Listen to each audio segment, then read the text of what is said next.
কিছু বলবি? না, হ্যাঁ মানে দেখ, আমি যা দেখলাম মানে যেটা সত্যি আমার মনে হয়, আমি আমার মনের কথাটাই তোকে বলতে চাই শ্যামলী। মন্দার, ডোন্ট ডু ইট প্লিজ। তুই অন্তত আমাকে ঠকাস না প্লিজ মন্দার। তুই খুব ভাগ্যবান রে, অনিকের দার মতন একজন স্বামী পেয়েছিস জীবনে।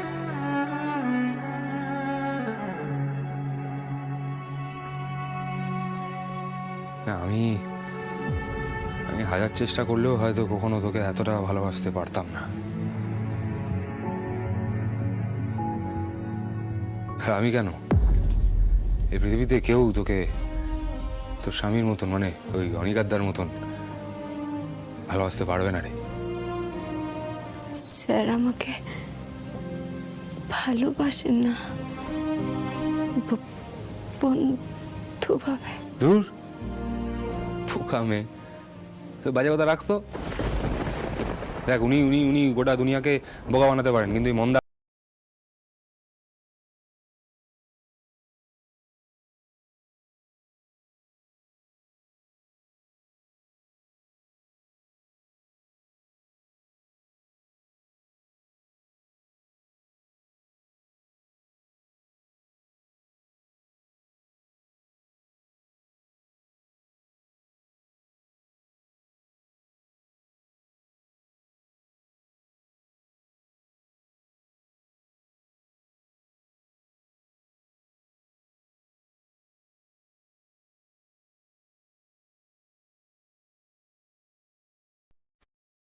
জল ঢেলে গেছেন, প্রার্থনা করে গেছেন যাতে তোকে উনি ফিরে পেয়ে যান।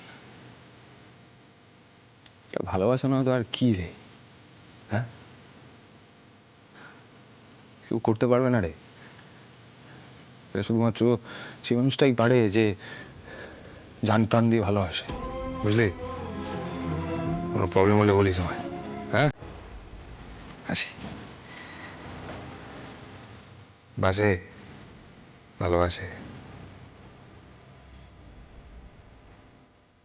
আমি কি শুনলাম মহেশ্বর? স্যার আমার জন্য, আমাকে ফিরে পাওয়ার জন্য এত কষ্ট সহ্য করলেন? চলো। চলো মানে তুমি বাড়ি যাওনি? না, তোমার জন্যই তো ওয়েট করছিলাম, চলো। আমার জন্য ওয়েট করছিলে? তোমার বাড়ির লোকেরা কোথায়? সব চলে গেছে? বাড়ির লোকেরা সবাই চলে গেছে। যা বাবা, বাড়ির লোকেরা সবাই চলে গেছে, তুমি আমার জন্য মানে আমার জন্য অপেক্ষা করছিলে? ও কি সত্যিই বোঝে না কেন অপেক্ষা করছিলাম ওর জন্য? কি ভোদাই রে বাবা। রোহিণী, তুমি কি এখানে দাঁড়িয়ে দাঁড়িয়ে বকবক করবে না যাবে আমার সাথে? অদ্ভুত ব্যাপার তো মায়েরি। বাড়ির লোকেরা ছিল, বাড়ির গাড়ি ছিল, চলে যেতে পারতে। শুধু আমার জন্য অপেক্ষা করার কি দরকার ছিল? শুধু মুধু? হ্যাঁ। না, অ্যাকচুয়ালি না, আমি এখানে তোমার জন্য ওয়েট করছিলাম কারণ তোমার সাথে আমার একটা বিজনেস প্ল্যান করার ছিল। Business plan? হ্যাঁ। কি? এই যে ধরো, তুমি আর আমি মিলে যদি একটা মুড়ি মাখার দোকান দিই, আর তার কিছুদিনের মধ্যেই ফুড ব্লগাররা এসে সেটাকে কভার করে।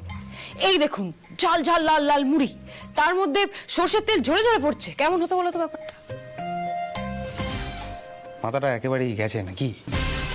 কি ভুলভাল কথা বলছো? কি হয়েছে বলো তো তোমার? কি হয়েছে? কি হয়েছে বলো তো মন্দার? আমি তো নিজেই জানি না আমার কি হয়েছে। তুমি আমার কাছে দেওয়া কথা রেখেছো, শ্যামলীকে নিজের জীবন থেকে সরিয়ে দিয়েছো, ওকে তুমি অন্য চোখে দেখছো, ওকে সম্মান করছো। এটা জানার পর আমার যে কি হয়েছে। দেখে এলে? হ্যাঁ, দেখে এলাম। শ্যামলীদি এখন অনেকটা বেটার আছে। অনিরোহিণী কোথায়? ও দা ভাই তো বললো ওর ফিরতে রাত হবে, ও একেবারে ডক্টরের সাথে কথা বলে তারপর আসবে। আর ও আমাদেরকে এগিয়ে আসতে বললো পরে আসছে। ক্রিমিনালটার সাথে আসছে, তাই তো? সে তো সারাক্ষণ ধরে হসপিটালে হাজিরা দিচ্ছে। তোরা এলাও করলি কি করে? কেন রোহিণীকে সঙ্গে করে নিয়ে আসলি না তোরা? রোহিণী বাড়ি ফিরুক, হচ্ছে আজর। কি করছে নাকি? সরো এখান থেকে। এরকম আচমকা প্রণাম করছে কেন? অসভ্য ছেলে কোথাকার। প্রণাম করবি? বাঁচালাম। এই যে, ও সেফটি পিন নিচে পড়েছিল, একেবারে খোলা অবস্থায়। বাবা, পটাস করে পায়ে ফুটে যেত, কেলেঙ্কারি হতো। সেই ক্রিমিনালটাই বাঁচিয়ে নিল আর কি।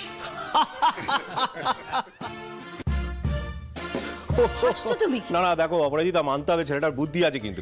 এই দাঁড়ান কাকিমা বলে তুমি চমকে যেতে, ওই জন্য কি সুন্দর প্রণামের ভঙ্গিতে ডাইভ দিয়ে সেফটি পিনটা তোমার পায়ের সামনে দিয়ে তুলে নিবে। বাহ, বুদ্ধি আছে। বুদ্ধি মাই ফুট।